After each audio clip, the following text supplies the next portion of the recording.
राहुल गांधी के खिलाफ Bombay high court में पहुंचे सावरकर के भक्त को मुंह की खानी पड़ी है। हालांकि आज की सुनवाई कई मामलों में बेहद अहम रही, क्योंकि सावरकर के इस बड़े भक्त ने आज भरी अदालत में इस बात को स्वीकारा कि राहुल गांधी की लोकप्रियता युवाओं में प्रधानमंत्री नरेंद्र मोदी से कहीं ज्यादा है। इतना ही नहीं, सावरकर के इस बड़े भक्त ने आज यह भी कह दिया, भरी अदालत में कह दिया कि आज की तारीख में राहुल गांधी संवैधानिक पद पर बैठे हैं, लीडर ऑफ अपोजिशन हैं, कल को वो देश के प्रधानमंत्री भी बनेंगे। लेकिन इतनी अच्छी बातें राहुल गांधी के कहने के बाद भला आखिरकार ये व्यक्ति क्या करने गया था बॉम्बे हाई कोर्ट में? राहुल गांधी के ऊपर किस चीज की रोक लगवाना चाहता था? और बॉम्बे हाई कोर्ट के 2 जजों की बेंच ने आखिरकार इस याचिका को खारिज क्यों कर दिया? और इससे पहले सुप्रीम कोर्ट में भी ऐसी ही याचिका इसी सावरकर भक्त की क्यों खारिज हुई थी? सारी बातें जरा विस्तार से करेंगे, क्योंकि आज की सुनवाई में जिक्र तो सावरकर और गोडसे के नाती और पोते यानी कि सात्विकी सावरकर का भी हुआ था। नमस्कार, मैं स्वप्निल, आप द न्यूज लॉन्चर देख रहे हैं। 11 बजे का वक्त यानी आपकी और हमारी मुलाकात का वक्त, 11th आवर का वक्त। और 11th आवर में आज एक बार फिर सावरकर बनाम राहुल गांधी की बात अदालत की एक सुनवाई की, और कुल मिलाकर बात आज राहुल गांधी के ना झुकने की कवायद और सावरकर के तमाम भक्तों को अदालत में पड़ती हुई फटकार की। आपकी स्क्रीन पर लाइव लॉ की एक रिपोर्ट है, इस रिपोर्ट को जरा गौर से देखिए।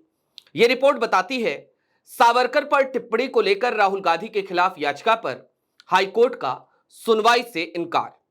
अब मैं आपको जरा विस्तार से बता देता हूं कि दरअसल यह पूरा मामला था क्या।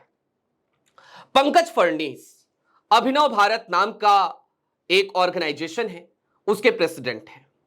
अभिनव भारत दरअसल देश में जो सो कॉल्ड राष्ट्रवाद है, आज के दौर का राष्ट्रवाद, जिसमें आप समझते हैं सावरकर और गोडसे की भी पूजा की जाती है, गोडसे तक की पूजा की जाती है, उस तरीके का एक ऑर्गेनाइजेशन है। अभिनव भारत के अध्यक्ष पहुंचे थे आज से तकरीबन 1-1.5 महीने पहले सुप्रीम कोर्ट में, और जब वहां पहुंचे थे तो वहां पर भी उनकी याचिका खारिज हो गई थी।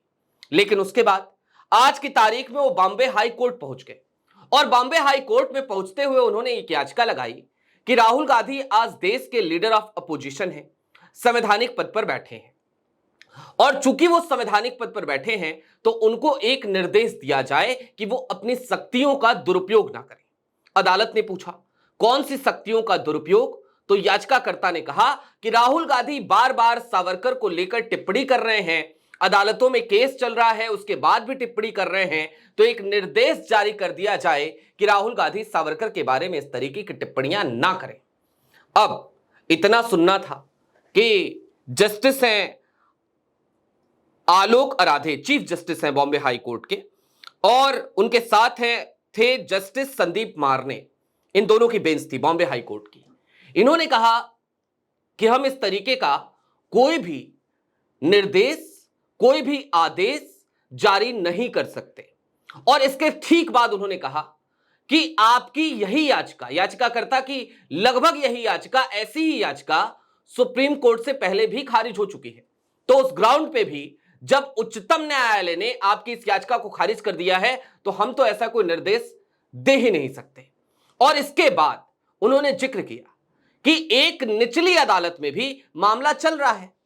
और कौन से मामले का जिक्र किया? तो आपको पता होगा कि पुणे की एमपी एमएलए कोर्ट में राहुल गांधी के खिलाफ सावरकर के पोते और गोडसे के नाती यानी कि सात्विकी सावरकर ने भी एक केस दर्ज कर रखा है।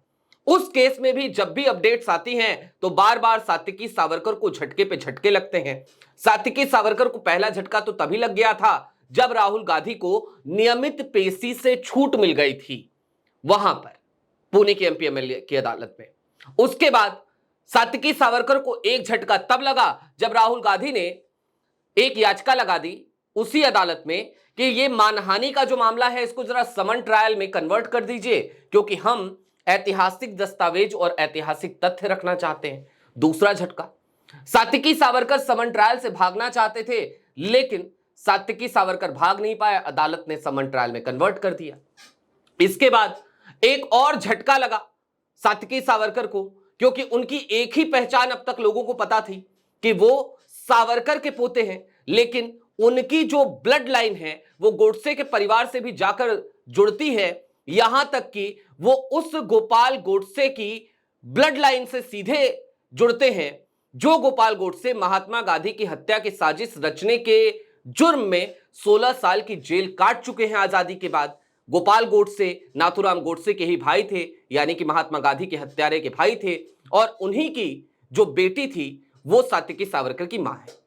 अब ये सारी चीजें हमने कई बार आपसे बता दिया है, लेकिन आज अदालत में मैं आपको एक कन्वर्सेशन जरूर दिखाना चाहता हूं। लाइव लॉ की इसी रिपोर्ट में वो कन्वर्सेशन भी है आपके सामने। लाइव लॉ की उसी रिपोर्ट में जो स्टेटमेंट फडणीस ने दिया, पंकज फडणीस ने, वो स्टेटमेंट है याचिकाकर्ता ने, वो स्टेटमेंट है कि हमारे लोकतंत्र में एलओपी कल प्रधानमंत्री बन सकता है, इसलिए वो प्रधानमंत्री बन सकते हैं।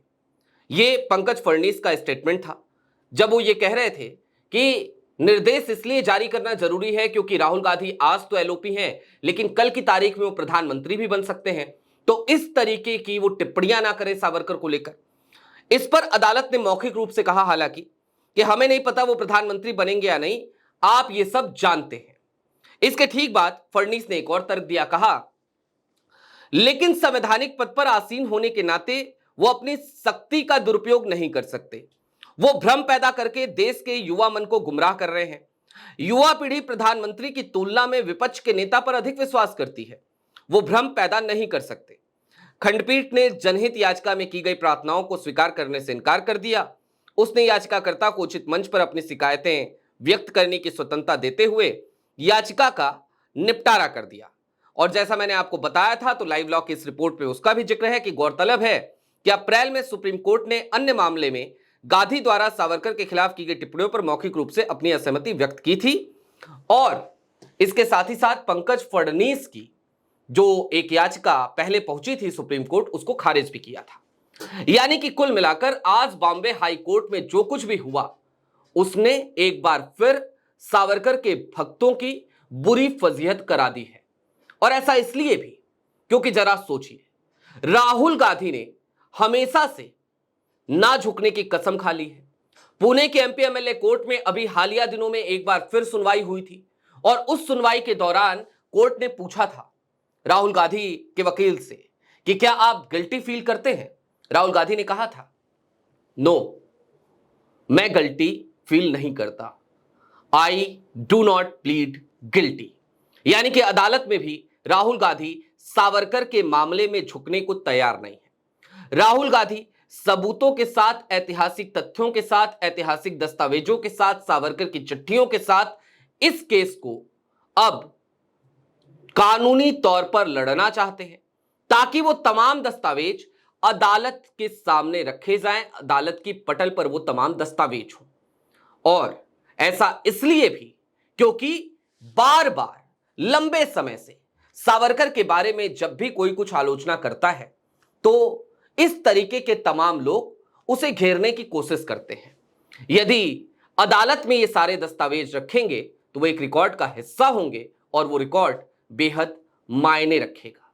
अब देखना दिलचस्प होगा कि आगे राहुल गांधी और सावरकर दोनों की विचारधारा के बीच की ये लड़ाई, या फिर कि सीधे तौर पे कहा जाए तो विनायक दामोदर सावरकर की वो विचारधारा जिसको आज की तारीख में कई लोग विभाजनकारी विचारधारा भी कहते हैं, और दूसरी तरफ उसके सामने खड़ी आइडिया ऑफ इंडिया की विचारधारा, या फिर कि नेहरू गांधी की विरासत वाली विचारधारा, इन दोनों विचारधाराओं की लड़ाई, इन दोनों विचारधाराओं का टकराव और कौन सा नया रूप लेता है।